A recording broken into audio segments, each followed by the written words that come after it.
Hello guys, this is Richard Breeze TV and welcome back to my channel. But before we start the devotional guys, I would like to shout out the following person or channel na napunta rito at nag-join sa devotional. Shout out and God bless to Charles Magadia, Mary Rose Caños, Ayan Yol Liani, Dana Ria, Jicomic Palma, Jan Agua, Creel Bori, Ria Sanchez, Ria Jen Hinson, Jomar James Malaki, Adrian Albaran, Mayumi Acosta, Mark Mallorca, Gian Alabata, Jilaika Angutas, Gisela Zamora, Altea Abilio, Mika Jane Parcial, Bini Gia, Abigail Omblero, Mark Daganili, Jerilyn Cogo, Cynthia Cabajales, Namiliti Espanyol, Jasmine Lagura, Angel Rabidas, Rainy May Terado, Erika Balansag, Kayla Cruz Risa Macias, Mariel Kaay, Clarice Hilado, Lady Puna Matadlin, Cherry Ira Jimenez, Mark Binghay, Dave Mansagiton, Faith Joy Victory, Johnny Abiden, Rogin Tabuyan, Chelsea Gumbao, Sia Casino, Divine Villarin, Megan Ortega, Grace Magsayo, The Heart Ponsalan, Connie Blog, Jans TV, SSC TV of Korea, Michael Aborita, Franz Shandog, Ben Lawrence Chonko, Rian Cedric Bersaga, Goldilas, Bon Anthony Von Moria, and to Foreman's Work. Shout out na rin sa mga hindi nakisabay na manood sa devotional, but still napunta pa rin dito para manood at makinig sa devotional. God bless us all, guys.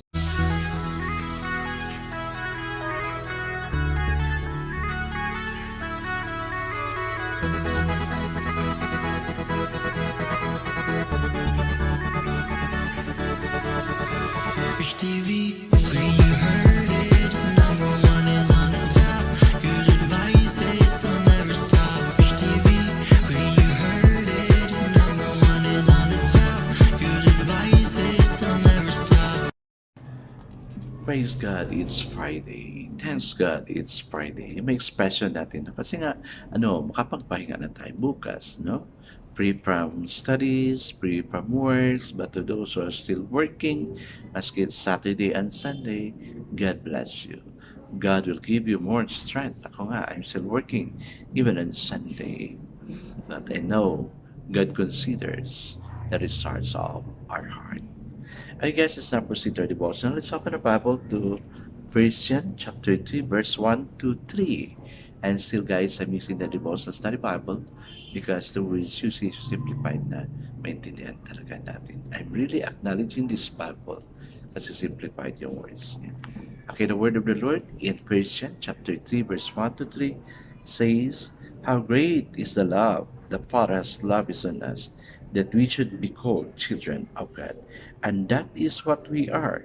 The reason the world does not know us is that it did not know Him. Dear friends, now we are children of God, and that we will be has not yet been made known. But we know that when He appears, He shall be like Him, for we shall see Him as He is. Everyone who has this hope in Him purifies himself just as He is pure. Amen and amen. I guess that's not pray. Father God, despite being sinners, oh God, still you consider us as children of God. We are your ears, oh God. We are your children. Thank you for making us important into your eyes. Thank you for making us a little lower than the angel. Thank you for making us having the dominion over all things for here on earth, O Lord God. Lord, even as we have this fellowship, thank you for your love is love that you give to each one, that you've convicted each one to come and join the devotional. Thank you for the few na andito ngayon. Though konti lang kami agad, but we know that blessing is here because they really make time for you. Not to reach TV, but to the devotional you have made. Thank you also for making me as a mouthpiece to share your word. Thank you for making me pray for them, O Lord God, who are here. Lord, bless us all as we continue with this devotional. Amen and amen. So the focus verse here for this evening, guys, is found in Ephesians chapter 3, verse 2, and it says, na shortcut na siya, na? We shall be like Him. So the title by the devotion for this evening, guys, is Under Pressure or a Source of Pressure. In what ways are we contributing to the unhealthy pressure in other people's life? Well, for me, I really accept, no? Well, wala naman siguro, especially sa estudyante ko, wala naman siguro teacher na hindi pressure sa inyo, no? Kasi, well, of course, teacher are really making pressure unto you, particularly sa mga ginagawa ninyo, no? Kasi it is a must. Ang purpose ko is I'm so strict with you because I want you to be adjusted now when you reach college kasi I've been a professor sa college since 1989 and I know what college life is and I want you to be adjusted at this time pa lang sa pagtuturo ko sa inyo. Well, anyway, 2 months more to go. College na kayo sa mga estudyante ko, no? Sana you will understand the pressures we're giving to you as teachers. Okay, let's continue. Think about our judgment that create the anxiety of ever measuring up to what we demand. Consider the subtle pressure by which we communicate standard of what we want people to be rather than affirmation of what they actually are.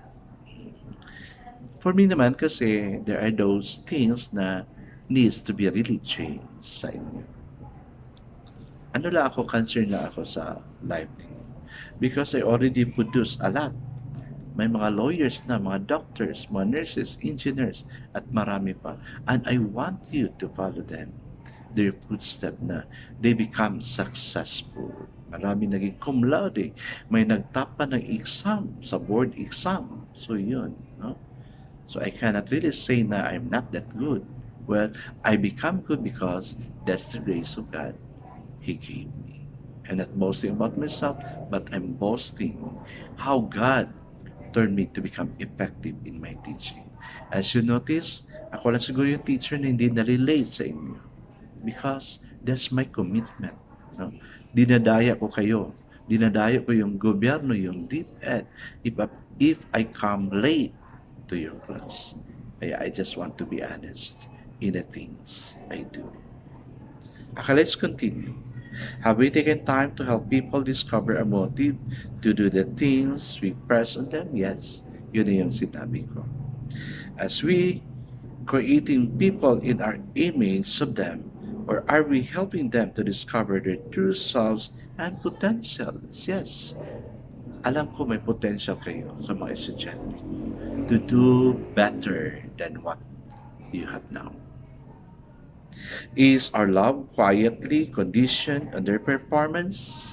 Yes. That's because I'm praying for you. Particularly that time you chat me na you will you take the CMU card. Yes guys, I'm really praying for you.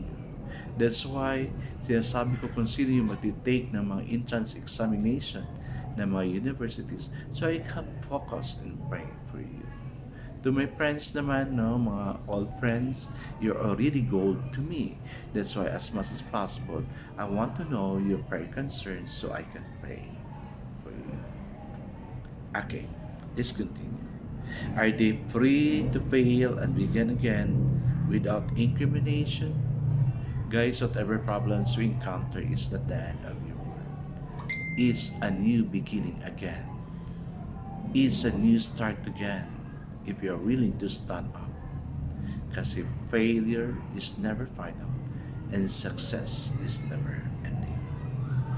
As the people in our lives come into focus in our mind's eye, we can see the times that our pressure has been transferred to them. Yes, I know. May natutunan kayo sa akin. When we drive ourselves and drives are filled by others. I praise God for those positive comments na sinisend nila sa akin privately. That's why I really keep on praying for you. We have a very good conversation. Kasi may mga estudyante na nag-chat-chat sa akin kung sino sila, paano yung pamilya nila.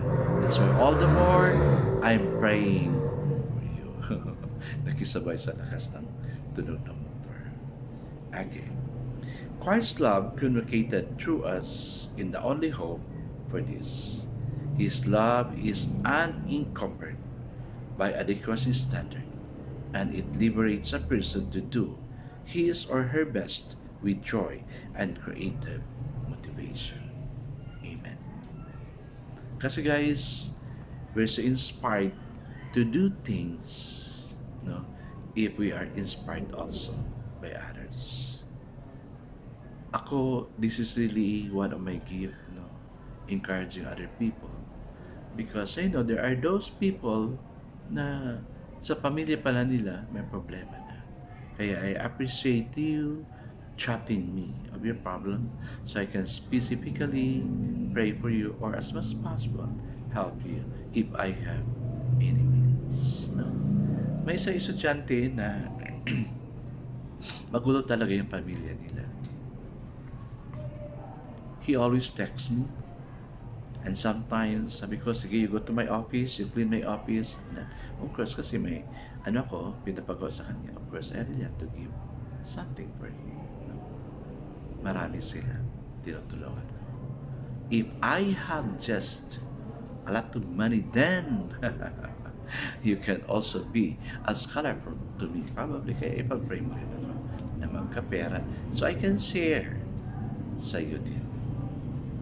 I guess let's now pray. Father, with Christ in us, we can inspire people to their best. Amen and amen.